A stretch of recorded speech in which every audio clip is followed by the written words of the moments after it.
talk for 45 minutes, and he spent hours putting things together. So I'm happy about that.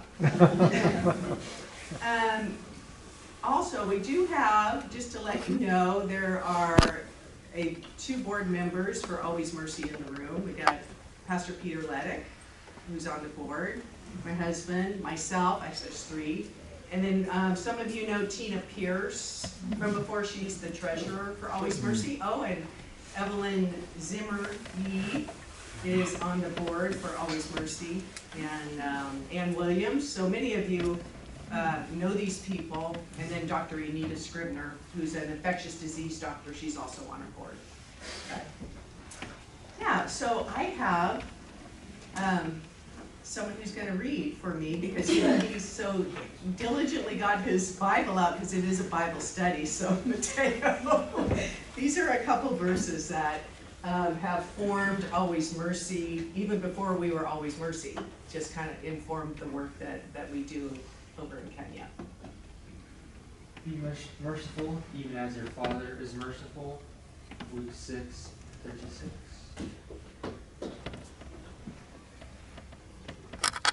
Come to me, all who labor and are heavy laden, and I will give you rest. Matthew 11:20. Yeah, so the theme of what we do in Kenya, actually everywhere, is mercy, right? And this is the mercy that comes from Christ. And so our mission is really to be the hands of Christ, particularly as deaconesses, as the pastors are the voice of Christ. And then we work in tandem to bring help and healing to those who are suffering. Okay. So just a little bit about who we are. As I said, Always Mercy is rather new. We formed a nonprofit in 2022, recognizing that as we were looking to build a hospice and clinic in Kenya, that was going to be a little bit bigger project than I think our church treasurer wanted to be responsible for. And the other nonprofit we were partnering with, they had their own mission. So my husband retired and decided to start a nonprofit. How hard could that be? Well, I would not suggest it, okay? But the nice thing is that now that everything is kind of clean and concise, and we know there's no mixing of money, it makes things a little easier. But we try, our goal is to care for the medically needy, particularly in rural Western Kenya. We are an all-volunteer organization, and 90% of all donated funds goes directly to Kenya. So even when Dennis and I travel, we fund our own travel. It doesn't come out of the Always Mercy Fund. So I think that's just important because people want to know that stuff. Okay? And this is an edited video. And just a caveat, Pastor Choo-Choo, who you met because he was here in October of 2023, he talks about Rahema as Rahema Open Door, because that was our original name.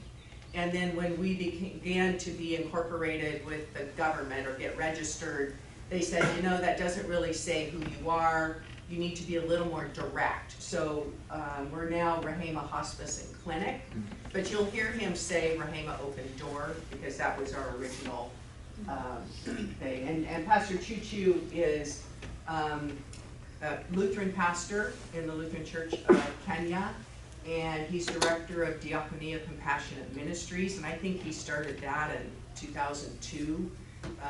Through his organization, they care for over 800 orphans, getting them to school, so he's got his fingers in a lot of things. He's now one of the founding directors, along with myself and Ann Williams, of Rahema Hospice and Clinic. So Pastor, I wonder if you would just introduce yourself and tell us a little bit about your desire to serve the people who are suffering with life-threatening and chronic illnesses. My name is Pastor David Choo-Choo. I work with the Evangelical Lutheran Church in Kenya as a pastor, but I also work as the director for the Diaconical Passionate Ministry, which has now given birth to Rehema Open Door. It has been our desire for years to address the need of the people who had no alternative as they move towards the end of their life. They suffer in homes with no care. Even when the time comes that they die without dignity.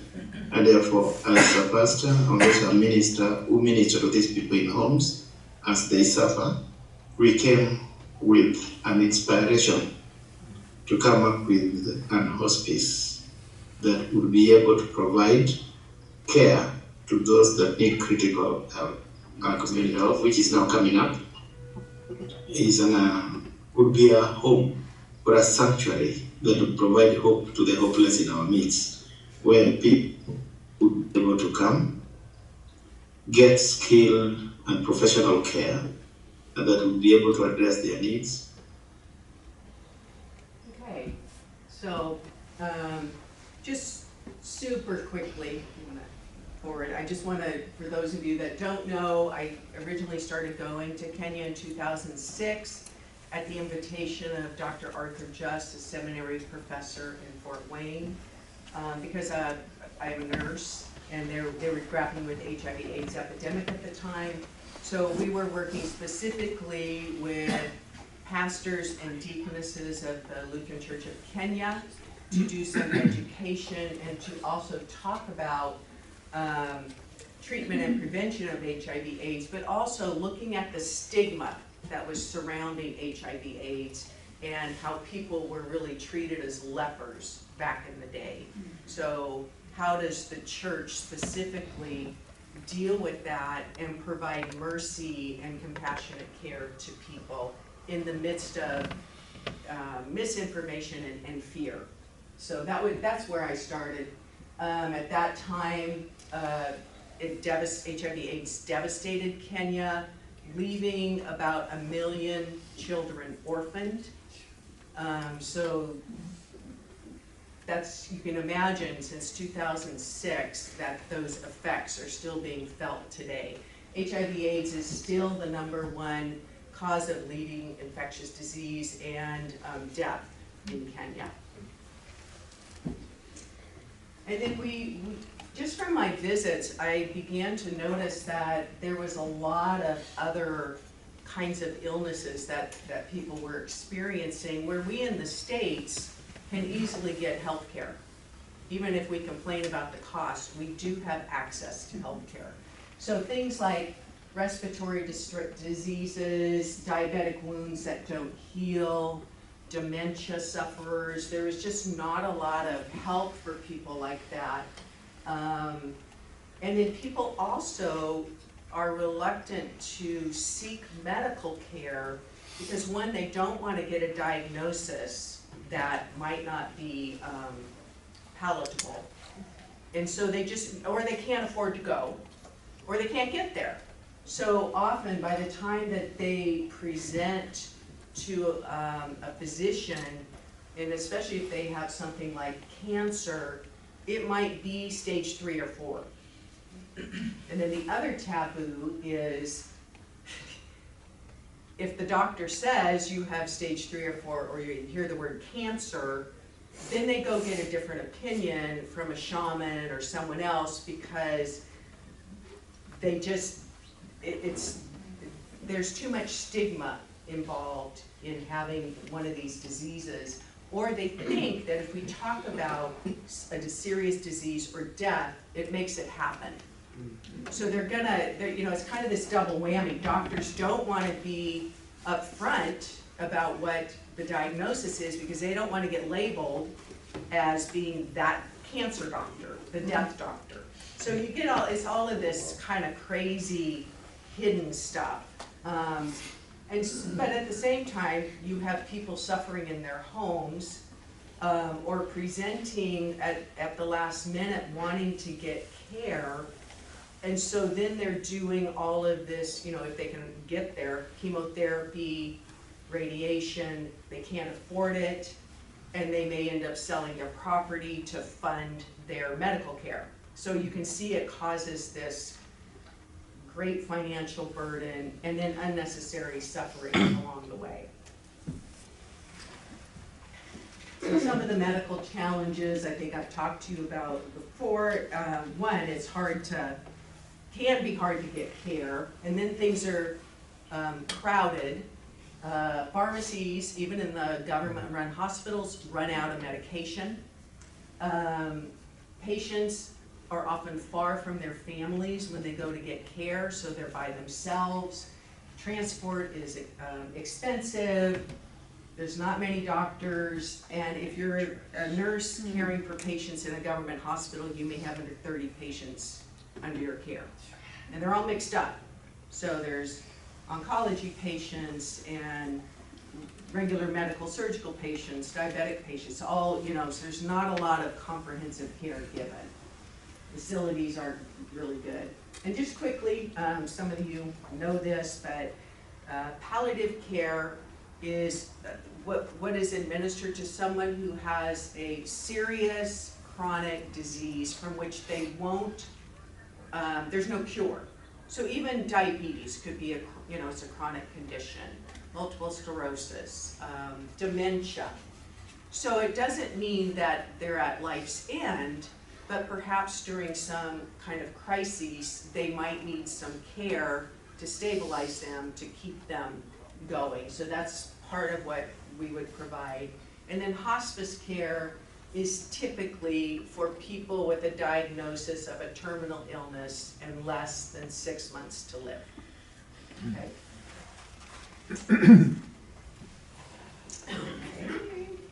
Well, through my notes. So the solution for us, and Pastor Choo and I began talking about this, I think it was 2012, when I began to really, over my years of going, of seeing people that had nothing and were suffering, and there was felt to me like there was no hope, and surely we could do better than this. And then for him, it was when his mother-in-law got diagnosed with a glioblastoma, and she ended up in a hospice in Kenya that was very good care, but those hospices are few and far between.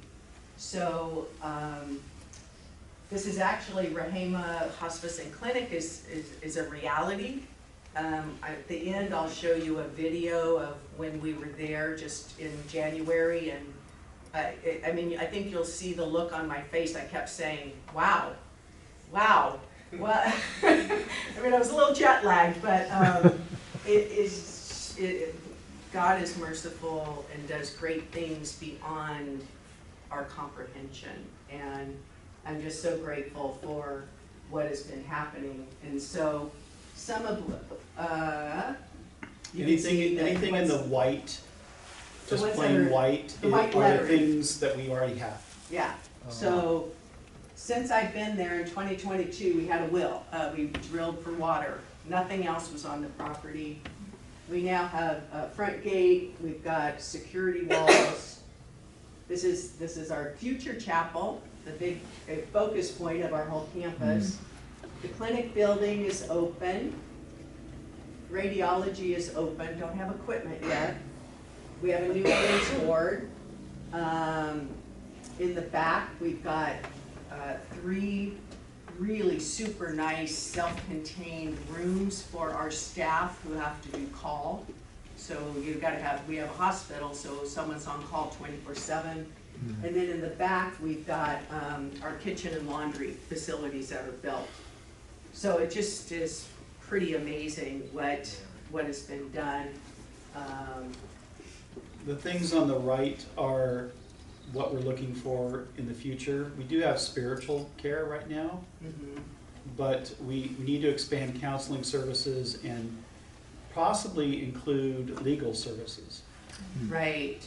So yeah, getting a paralegal for us is really important, as I said, for people that, sometimes for women who are dying and don't have things in place, or the man is dying and the woman doesn't have legal stuff in place to receive the property. It can just go to the man's brother. So things like that need to be in place for these women, or helping people not sell off all their stuff in order to pay for medical care. Those, yeah. Pam, 2 questions. What is the next step? And then is there a cost estimate for the rest of the campus, the build out of the entire complex? Yeah, I'm got gonna that. get to that. I've got that. Do you want me to stop this for the moment? And take a No, look? I Well, thought it look, was yeah, just a quick as answer. we're scrolling through as next steps, Mhm. I'll address it and then we make sure we address the cost. Thank you. Yeah, yeah, because your dollar goes a long way in Kenya getting all this stuff done. It's pretty amazing. Yeah, so this is just from our trip in January, and a couple, our friend Sunflower, her name, I love that name, Sunflower Beth, and her husband Larry went with us. We met them because before we had children, we moved up from the Bay Area after me working down there for a little bit and rented a house. And across the street, Sunflower and Larry had a house, and we were looking to buy a house. So we were like, what, I don't know, mid-20s. And they said, oh, we're selling our house. So we said, okay, can we buy your house? And they said, sure. So that's how we met, and we've stayed friends all this time. They have traveled to Kenya and Africa a few times, so traveling wasn't new to them, and they were just wonderful. But here is my dear Deaconess sister, Elizabeth. I've known her since 2006. She actually is one of the women that profoundly affected me and led me to enroll in deaconess studies, and God willing became a deaconess. So she's actually our deaconess on staff. And it's wonderful to watch her. At some point we'll put out a video, but she does spiritual care with every ward every day. So you see her with her Bible reading, and a lot of the patients will bring their Bible with them into the hospital. So she'll read with them and pray with them. She goes with the nurses to do home visits.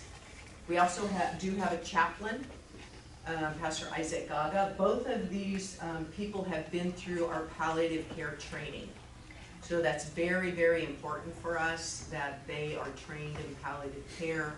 We're looking to get all of our staff through those trainings because it's a different kind of care for people when they're dying. So this is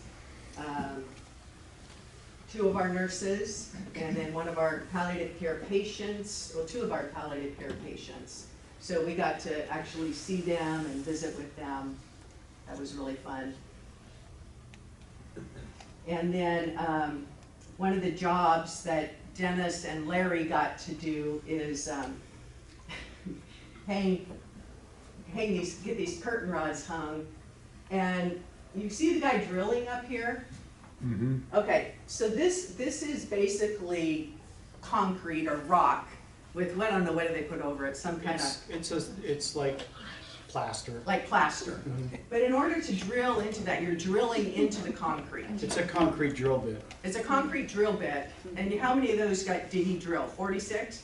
46 holes, and he used the single drill bit the entire time. So by the time he was done... Sound familiar, Pastor? So by the time he was done, he was pushing really hard to get that thing. Well, and you can't really see what Larry's doing, but if you think about drilling into concrete and then you're gonna put a screw in there to hold up the curtain rods, we found out that doesn't work very well on our previous ward.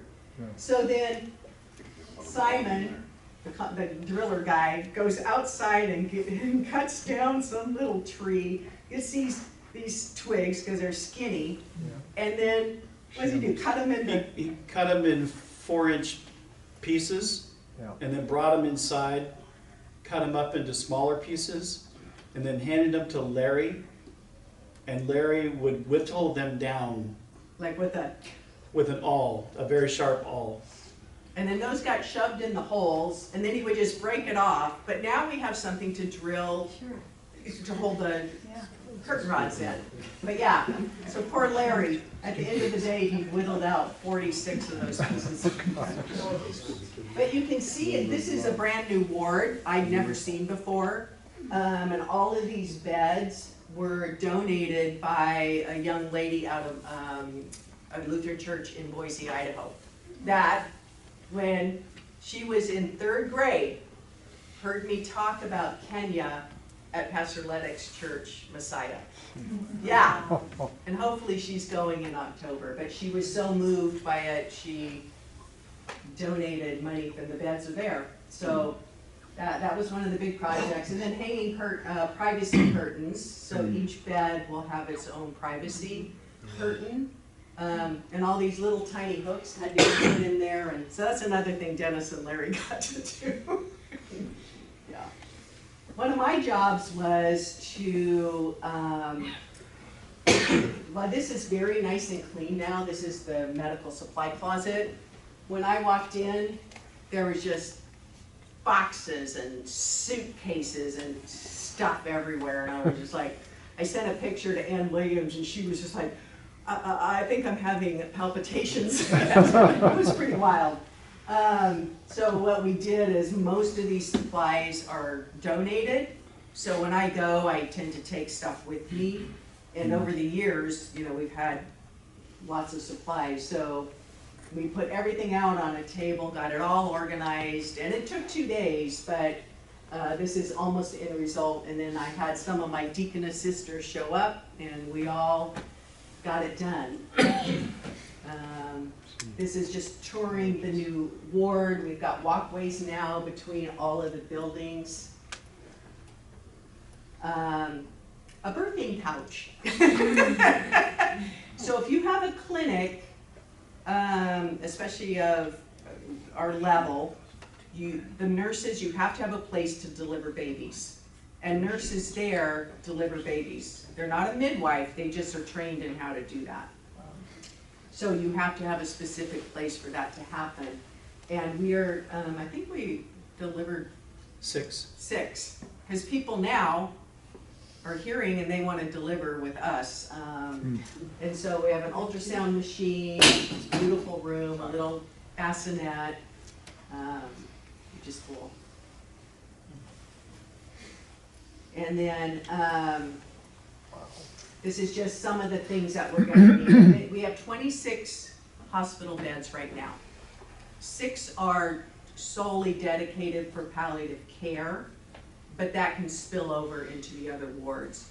The people that come that are not hospice or palliative care, we've opened it for, we'll get things like hypertension out of control, malaria, severe wounds, a lot of really graphic, horrible wounds that we're doing wound care for. They actually are helping to bring in revenue, because if they have the national insurance through Kenya, we can get some reimbursement. They do not reimburse yet for palliative care, but we're hoping. But anyway, this provides a little bit. I think it's $17 a day. Not a lot, but at least it's something to provide some care. And then, so we're hoping to, we need to get some wheelchairs for our campus. And one of the really cool things we got to do was visit a place through Elizabeth, who's kind of a consultant for us on our board. Her cousin, adopted cousin, started a thing called Hope Mobility in Kenya, where they provide wheelchair free for anybody that has mobility issues, especially children, because often children with things like spina bifida or other things that have caused mobility issues are shunned. It's like a mental health issues and physical issues, particularly with children.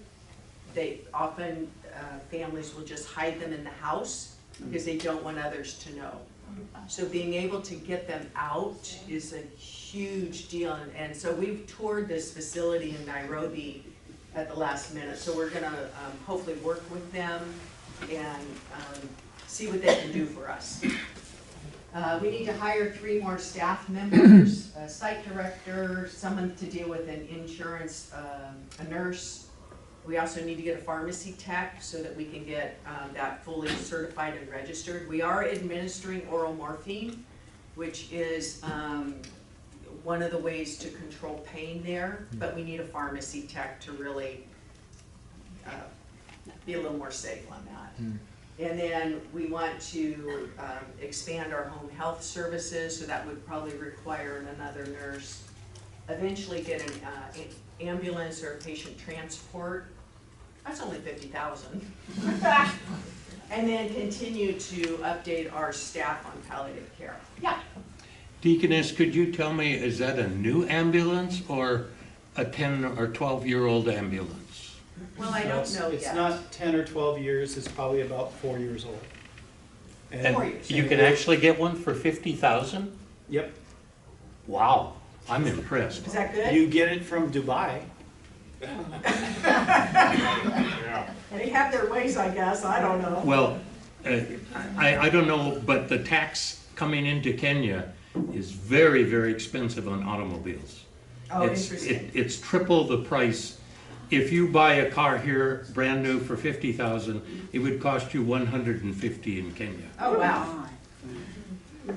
Well, we'll see what we can do. Yeah. That's how the politicians. Pastor Choo-Choo has, he knows people. I don't know, he gets things done. Okay. Just, you know, ongoing, we're seeking monthly donors for those of you that donate and pray for us. We really appreciate it. A monthly donor that helps us just plan for our ongoing budget costs. For 12 salaries, that would be $4,500 per month. That's 12 people working in a hospital. Wow. Yeah, exactly. And also to provide medicines for people with chronic illness. Like I said, at the hospital, when we went and toured the government hospital about 1.5 years ago, just their lab, they have equipment, but it often doesn't work. It's dirty. The pharmacy had hardly any medication in it. So I don't know what patients are getting, but not a lot. And then also it just helps provide, you know, continue the legacy so we can continue Rahema. You know, our hope is that, yes, at some point we'll have more input from Kenyans and the government in providing some sustainability, but at this point we're really still relying on donations. Okay. These are ways that you can invest with us. You can send donations into Always Mercy, and that 576 Foothill Boulevard or Plaza Drive address is a P.O. box for Tina. Tina wanted to make sure, Tina Pierce, our treasurer, wanted to make sure that when money comes in, it's handled correctly. Oh, yeah. And if you go to our website, alwaysmercy.org, donate, you can sign up for either one time or monthly. And if you know of anybody that would be interested in hearing about us, please contact us. And choice dollars too. So the other thing too, Pastor Choo-Choo has an accountant, Pamela, and things are, Dennis and sat down with the two of them, and we go through every single thing that's been spent. Tina gets a copy of that, so there's complete transparency. We don't have to, you know, worry about what's happening with all of that. Okay. Do you want to answer Gary's question about? Yes, and then I'll run these. There's 2 little short videos. Let me run this video, and then I'll do that, and then we can go back and show what. Yeah, let's do the videos, and then we can answer questions. Okay. Is that okay, Gary? Okay. Yes, thank you. This one's super short. Nope. Back. Back button. There we go.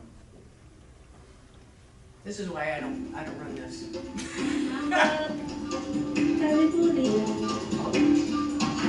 This is Nurse Cindy. I'm heading for a home visit.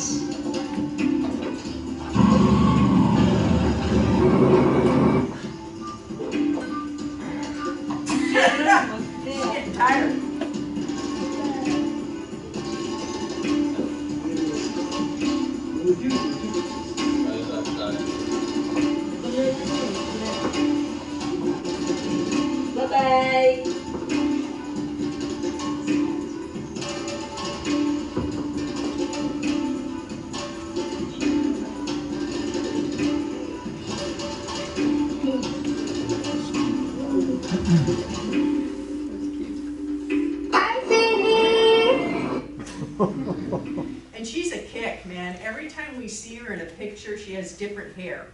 So African women, Kenyans love to redo their hair. Like they'll get it, like when we were there, it was these long blonde braids, and she's like a fashionista. It just cracks me She up. makes her own clothes and then she kind of parades them online. Yeah. All right, and then we have one more video. This video now is showing when we arrived, our first day in Kenya. A little jet lag, but walking through everything, and I was so blown away that you'll hear me, one, talking all the time, and two, like I talked a lot, sorry.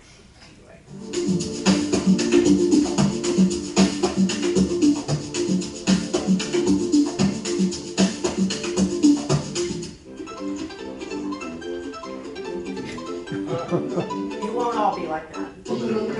Yes, to put a feedback count. That's with what I'm missing in this right now. Start by asking. Yes. So if you have a patient that you understand for some time, then on home visit and also consultation room 1. So That's the intake person. I deal with records, then I'm also the receptionist. I see the I'm on duty. You look like you are. That's what I do when I come here. Oh, you guys shopping now? Yeah. Is this our project? Yeah.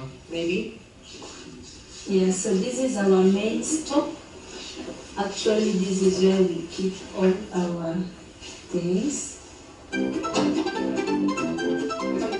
Our weekly CMS, What is this? continuous medical evaluation.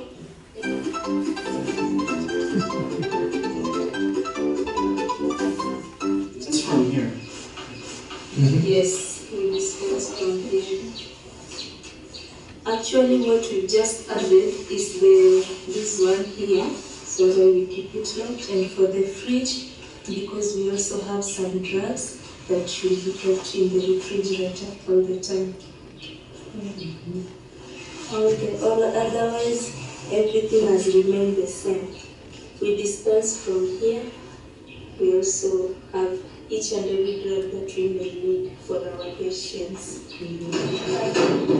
After the pregnant mother has stepped in, after the registration, we assess in the triage room. Then here they come for the general examination and the fetal heart rate check. After that, we proceed.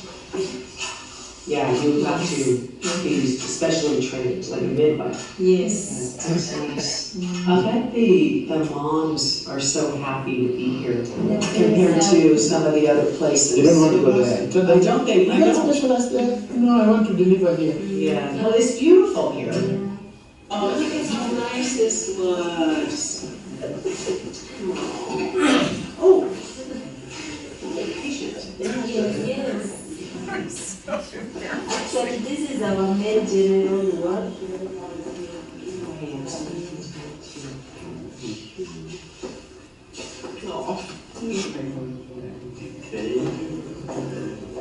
By the time we left, that ward was full. Oh, this is such a dream come true. This was just a foundation. Because he had extra concrete. Yeah, so he poured the foundation and left it. You can see them there. That's right. This is nice. I like this.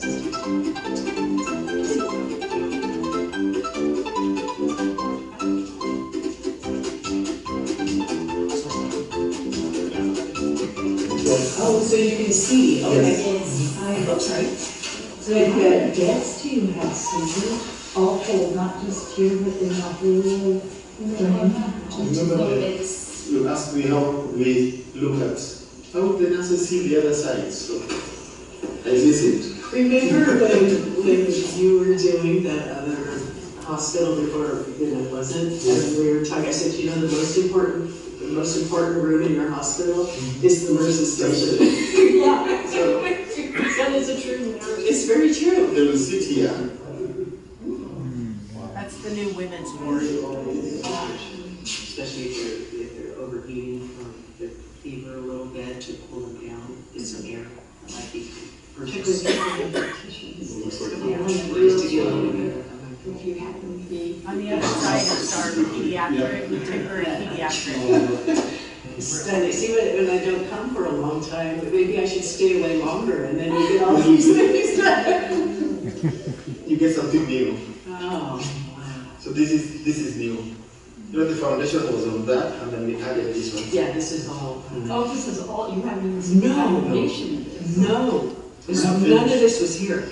Yeah. So here is 11. It just, it's just so beautiful. I mean, it's so healing, it's exactly.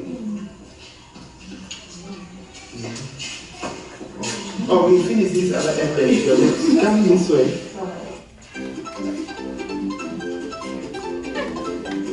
The lady in the purple scrubs is a palliative care nurse, wound care nurse that consults and works with us. The initial report from YouTube will be able to this is your approach. Emergency. You wanted to use this place? So remember this is our holding day. That's a very large area. Yes. So this is our holding day for now. This one will be passed on. This is the now it is good for the washrooms that from that main wall, and then I use it to hold more water.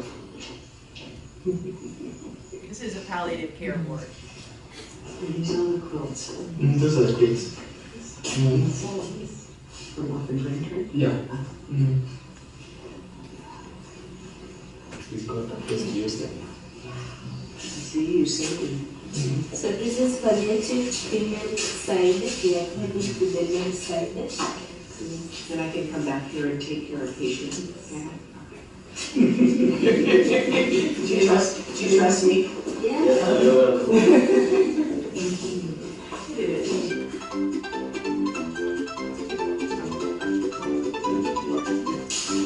What's his name? James. James. Yes.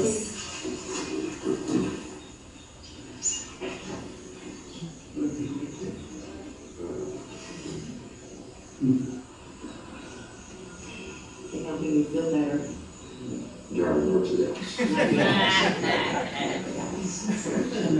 He did get discharged though while we were there, so he was feeling better.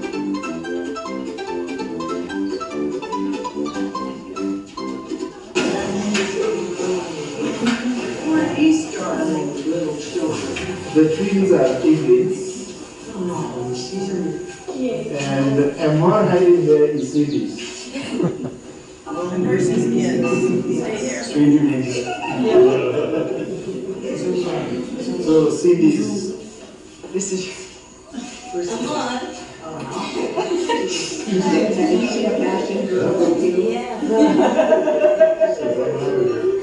So when I to the kitchen, there is no food to eat. But welcome.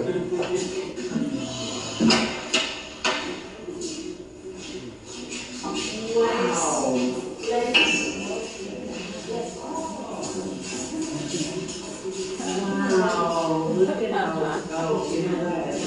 We'll have to get pictures. So we have two sets. This will be doing for maybe baking bread.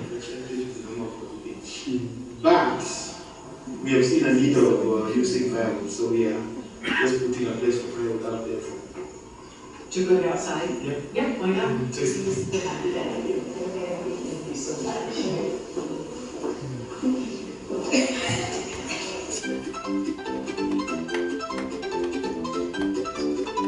And the gas may run out, Yeah, and you don't get a replacement quicker. you gotta have backup. You have, yes. Plus it's cheaper. Yeah. So now we have an outdoor kitchen as well, as a backup, so they can cook over firewood.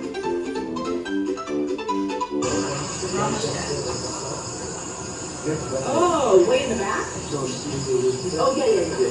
Where the little yellow flowers. Yes, the yellow flowers, yes. So that will be our So we just bought new land. Conduct delivery and remove the placenta. This is where we discard it.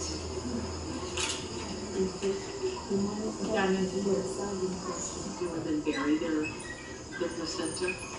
Or no? No, it is not. Okay. It's a different culture. The next building will be a small country, whereby you have where people can buy few items that they need, toothpaste, toothbrush, toilet paper. 10 panels of the solar panels up here. And we have 12 on top of that on the roof of the gate. They are all generators, even that when the people comes down and comes. The electricity is not reliable, so.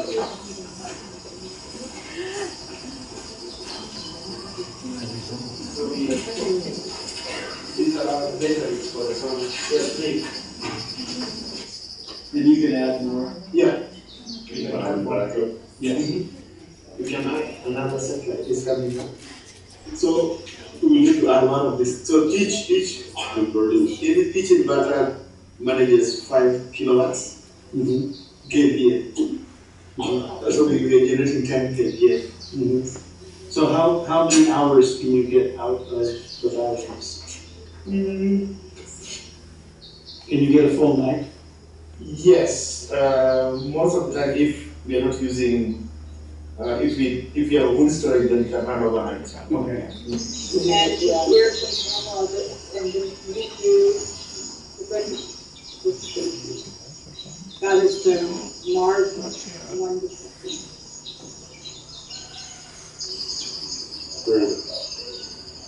Just telling people, coming here, and my dear friends are praying, but they had no idea really. I mean, I told them that it's a palliative care hospice and clinic. And I said it started from 30 years ago with just land. Our next project is coming. The metal sheet building is part of the chapel that will be looking at the gate. So it will be designed in a way that when you come, that is not the priority. You will be chapel. Then you can come back, walk in front of the chapel to the facility. So the central piece will be chapel. And people, when they come and their families, they will often find tightness there to meet with the place of presence. It's quiet. Dr. Jeff said he comes for the opening of the chapel. Wow, we need to start it. That would be great.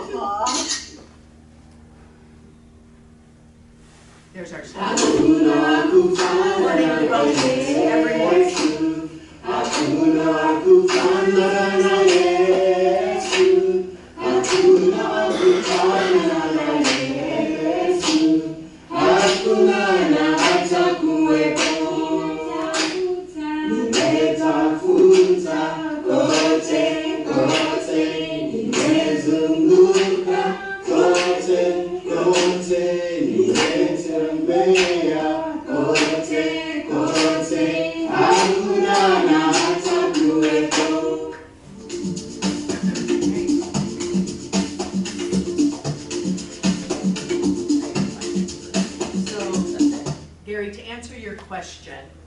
The next step to be in compliance with the Ministry of Health is to build a small surgical room, particularly for birthing that might have complications.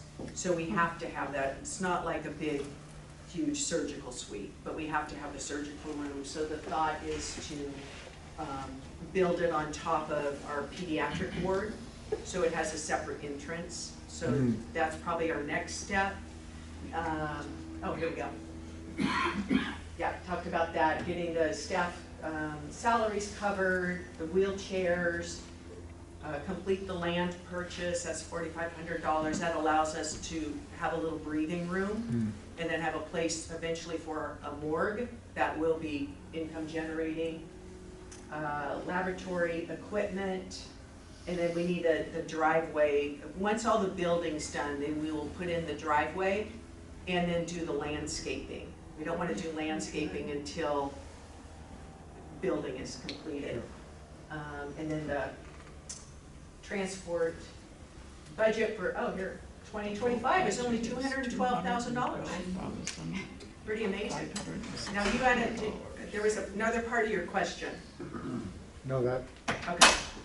thank you. Like very how much have we spent doing what we've done so far? $360,000. And got all of that for Wow. $360,000. It's really amazing. Pastor Choo Choo is beloved and also hated. He is beloved by the subcontractors that he hires because he pays them on time. But he's hated by the same subcontractors because he stands over and watches all of his materials and his equipment and nothing can get stolen. Well, and they can't overcharge. And they can't overcharge because he knows. So this is what, he knows the prices of equipment, you know, wood and concrete and all of that, so they can't build that into their contract. Yeah. So that's one of the reasons, but yeah. Pamela, Yeah, you previously talked about the ratio between what things cost to do here versus what it costs to do there. For those that haven't heard them before, could you just reiterate that? yeah, to build out the campus, we're looking at, you know, to do everything complete, about $1 million. Yeah. For here, that would be 17 million. So we're looking at, you know, that's a huge difference.